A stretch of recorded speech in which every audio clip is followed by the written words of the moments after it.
Right ఇక breaking news చూస్తున్నాం. ఎన్నికల నోటిఫికేషన్ వచ్చినప్పటి నుంచి తెలంగాణ పాలిటిక్స్ మరింత హీట్ ఎక్కాయి. అధికార పక్షం ఇప్పటికే అభ్యర్థులను ప్రకటించగా విపక్షాలు మాత్రం అందుకు తగ్గ కసరత్తు ఇంకా పూర్తి చేయలేదు. కాంగ్రెస్ కు అభ్యర్థుల ఎంపిక చేయడం తలనొప్పిగా మారిందని చెప్పాలి. ఇప్పటికే కొంతమంది ఫిక్స్డ్ సీట్లకు అభ్యర్థులను ఖరారు చేయగా మిగిలిన స్థానాలకు ఎవరిని ఎంపిక చేస్తారనేది ఉత్కంఠగా మారింది. అభ్యర్థులను ప్రకటించిన మరుక్షణమే పార్టీలో అలజడులు తలెత్తుతాయని కూడా పార్టీ ఆలోచిస్తోంది. ఈ నేపథ్యంలో అసమ్మతి నేతలను దూరం చేసుకోకుండా ఉండటానికి హస్తం పార్టీ కసరత్తు చేస్తున్నట్లుగా తెలుస్తోంది. మరోవైపు మైనంపల్లి హనుమంతరావు 2 టికెట్లు హామీ తీసుకుని రావడంతో ఇతర ముఖ్య నేతలు కూడా తమ కుటుంబంలో ఒకరికి టికెట్ ఇవ్వాలని హైకమాండ్కు విజ్ఞప్తులు చేస్తున్నట్టుగా తెలుస్తోంది.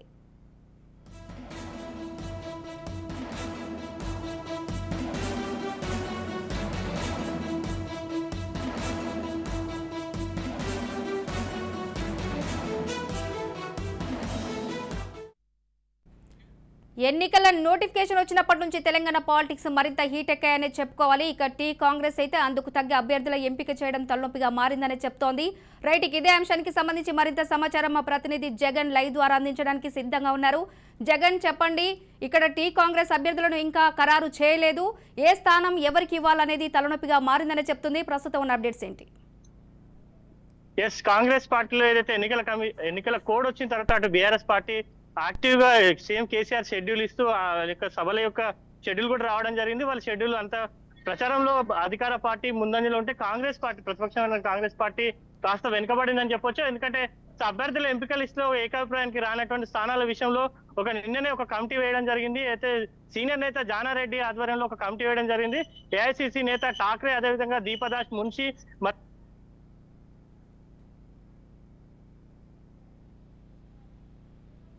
సంతృప్తులు ఉన్న చోట వాళ్ళందరినీ కూడా బుజ్జగించే పని చేస్తారు. ముఖ్యంగా జైపూర్ తీర్మానం ఏదైతే ఉందో పార్టీలో ఒక కుటుంబం నుంచి 2 టికెట్లు ఇవ్వడం ఏదైతే ఉందో ఆ విషయంలో మైనంపల్లి హనుమంతరావు ఈ మధ్యన వచ్చి ఆయన కుమారుడికి కన్ఫర్మ్ చేసుకున్నారు.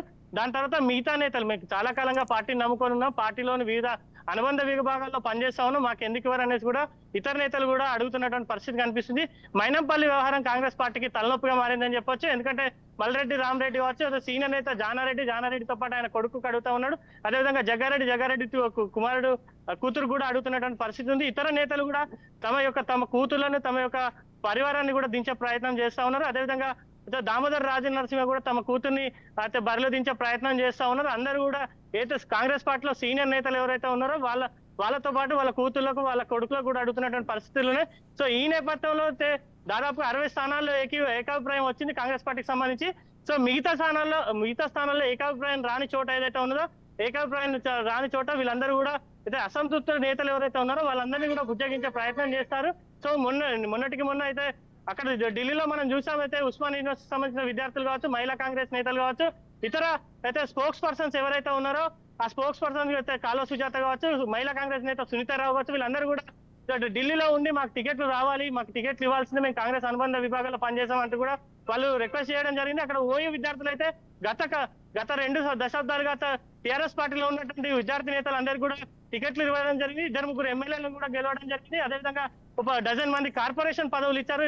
కాంగ్రెస్ పార్టీలో ఇవ్వకపోవడం ఏంటనేసి కూడా చెప్తున్నటువంటి పరిస్థితి కనిపిస్తోంది. సో అయితే మానవతరాయ్ అయితే టీపీసీసీ స్పోక్స్ పర్సన్ ఎవరైతే ఉన్నారో గతంలో ఎన్ఎస్ఏలో పనిచేశారో ఆయన కన్ఫర్మ్ అయినట్టుగా తెలుస్తోంది.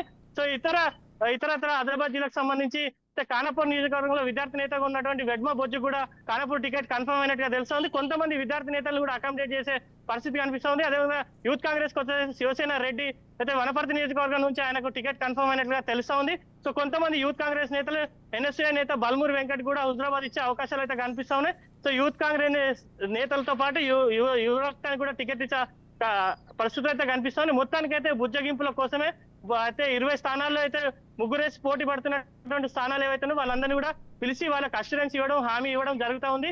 సో వైపు ఇట్లా ఉంటే కాంగ్రెస్ పార్టీలో టికెట్లు అమ్ముకున్నారనేసి కూడా కొంతమంది నేతలు ఆరోపిస్తున్న పరిస్థితిగా కనిపిస్తా ఉంది. సాక్షాత్ కేటీఆర్ రేవంత్ రెడ్డిని రేటంత రెడ్డి అంటూ కూడా ఆయన విమర్శలు చేయడం జరిగింది. సో వైపు టికెట్ల కన్ఫర్మేషన్ జరుగుతున్నటువంటి నేపథ్యంలో టికెట్లు అమ్ముకున్నారనే ఆరోపణలు అయితే కాంగ్రెస్ పార్టీలో వస్తున్నాయి. సో మొత్తానికైతే అటు అధికార పార్టీ అభ్యర్థులను ప్రకటించి వాళ్ళు ప్రచారంలో ముందంజే కాంగ్రెస్ లో ఇంకా టికెట్ల విషయం కొలికి రాకపోవడం విస్మయాన్ని వ్యక్తం చేస్తున్నారనేసి కూడా పార్టీ కార్యకర్తలు అంటున్నారు. స్వాతి. జగన్ చూసుకున్నట్లయితే అభ్యర్థులను ప్రకటించిన మరుక్షణమే పార్టీలో అలజడులు తలెత్తుతాయని కూడా పార్టీ ఆలోచిస్తుందని చెప్పేసి తెలుస్తోంది. దానిపైన ఏంటి? ఎస్, నిన్ననే అయితే ఖచ్చితంగా కాంగ్రెస్ పార్టీ అంటేనే కొంచెం ఫ్రీడమ్ ఎక్కువ ఉన్న పార్టీ. కాంగ్రెస్ పార్టీలో సో గ్రూప్ రాజకీయాలు ఎక్కువ ఉంటాయి. ఒక్కొక్క చోట ఇద్దరేసి ముగ్గురేసి నేతలు కూడా టికెట్లు అడుగుతున్నటువంటి పరిస్థితి కనిపిస్తా ఉంది. సో నాగర్ కర్నూలుకు సంబంధించి సీనియర్ నేత నాగం జనార్దన్ రెడ్డి కాకుండా కూచుకుల దామోదర్ రెడ్డి అయితే ఎమ్మెల్సీ ఉన్నారో బీఆర్ఎస్ పార్టీ నుంచి వచ్చినట్టు ఎమ్మెల్సీ, ఆయన కొడుకు టికెట్ ఇచ్చే అవకాశం కనిపిస్తా ఉన్నది.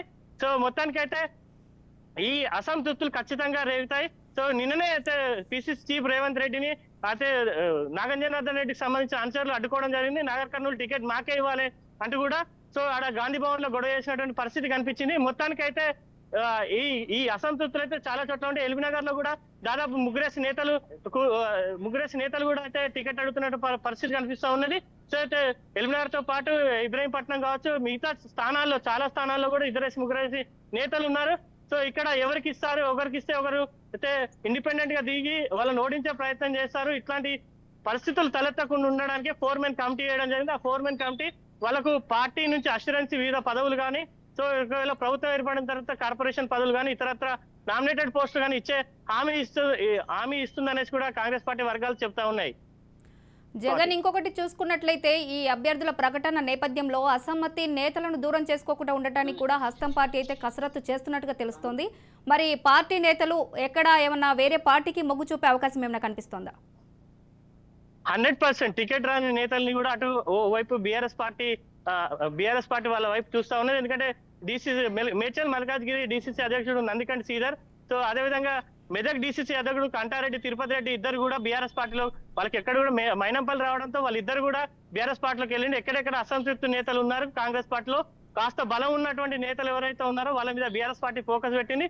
ప్రత్యేకంగా వాళ్ళనే కాదు, ఖమ్మం జిల్లాలో యాంప్లిఫై అనే ఆర్గనైజేషన్ ఒకటి, ఐపాక్ లాంటి ఆర్గనైజేషన్ బీఆర్ఎస్ పార్టీ ఫోకస్ పెట్టి కింది స్థాయి నేతలు కూడా, అంటే ఖమ్మం జిల్లాలో కాంగ్రెస్ పార్టీ బలంగా ఉన్నది. సో 10కి 10 స్థానాల్లో కూడా కాంగ్రెస్ గెలిచే అవకాశం ఉంది.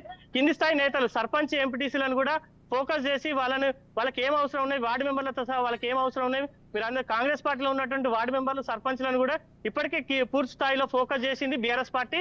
వాళ్ళందరికీ కూడా వాళ్ళకి ఉన్నటువంటి ఆర్థిక అవసరాలు కావచ్చు, ఇతరత్ర అవసరాల మీద బీఆర్ఎస్ పార్టీ ఫోకస్ పెట్టి వాళ్ళకి ఆర్థిక అవసరాలను తీర్చు కాంగ్రెస్ పార్టీ నుంచి బీఆర్ఎస్ పార్టీలో చేర్చుకుంటున్నటువంటి పరిస్థితులు కనిపిస్తా ఉన్నాయి. సో మొత్తానికి కింది స్థాయి నాయకత్వం మీదనే ఫోకస్ పెట్టినటువంటి బీఆర్ఎస్ పార్టీ పై స్థాయిలో ఎవరైతే అభ్యర్థి స్థాయిలో ఉన్నటువంటి నేతలు ఎవరైతే ఉన్నారో వాళ్ళ మీద ఖచ్చితంగా ఫోకస్ పెడితే వాళ్ళకి కావాల్సిన అవసరాలు కావచ్చు, ఇతరత్ర నామినేటెడ్ పోస్టులు ఇచ్చి వాళ్ళని అయితే ప్రజాబలం ఆమోదం ఉన్నటువంటి వ్యక్తులను నామినేటెడ్ పోస్టులను ఇచ్చి వాళ్ళని బీఆర్ఎస్ పార్టీలో చేర్చుకునే అవకాశం ఉంది. ఎందుకంటే నిన్నటి మొన్నటి నుంచి వచ్చినటువంటి నందికంటి శ్రీధర్ మేడ్చల్ మల్కాజ్గిరి అధ్యక్షుడు, ఆయనకు ఓబీసీ అయితే ఎంబీసీ చైర్మన్ కూడా ఇవ్వడం, మోస్ట్ బ్యాక్వర్డ్ కమిషన్ చైర్మన్ కూడా ఇచ్చారు.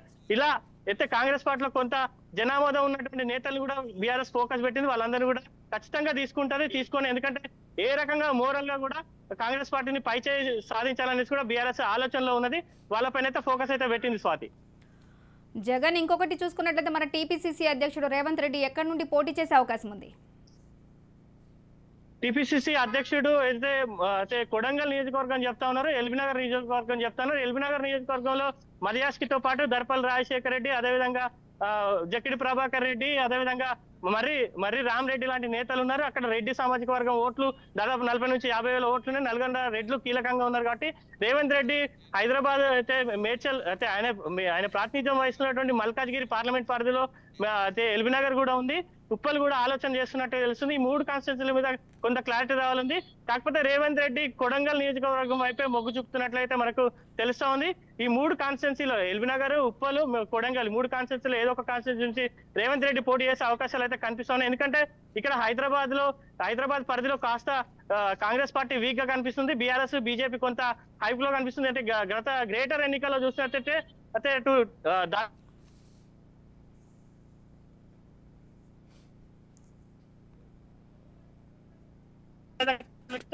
కాంగ్రెస్ పార్టీ కేవలం 3 కార్పొరేటర్లు గెలవడం జరిగింది. సో ఈ నేపథ్యంలో కాంగ్రెస్ పార్టీ వీక్ గా ఉంది. రేవంత్ రెడ్డి రంగారెడ్డి జిల్లా కానీ హైదరాబాద్ జిల్లాలో ఏదో ఒక స్థానంలో నుంచి పోటీ చేయాలనేసి కూడా ఒక ఆలోచనగా ఉన్నది. సో ఇక్కడ పోటీ చేస్తే రేవంత్ రెడ్డి పోటీ చేస్తే ఒక వాతావరణం క్రియేట్ అవుతుంది, మనం ఇక్కడ నుంచి బలంగా ఉన్నామనే సంకేతాలు పంపించాలనే ఆలోచనతోటి రేవంత్ రెడ్డి ఉన్నట్లుగా తెలుస్తా ఉన్నది. సో మొత్తానికైతే కొడంగల్ ఈ 3 కాన్స్టిట్యూన్సీలో ఏదో ఒక కాన్స్టిట్యూన్సీ నుంచి రేవంత్ రెడ్డి అయితే పోటీ చేసే అవకాశాలు అయితే కనిపిస్తా ఉన్నాయి. Swathi, right Jagan, thank you.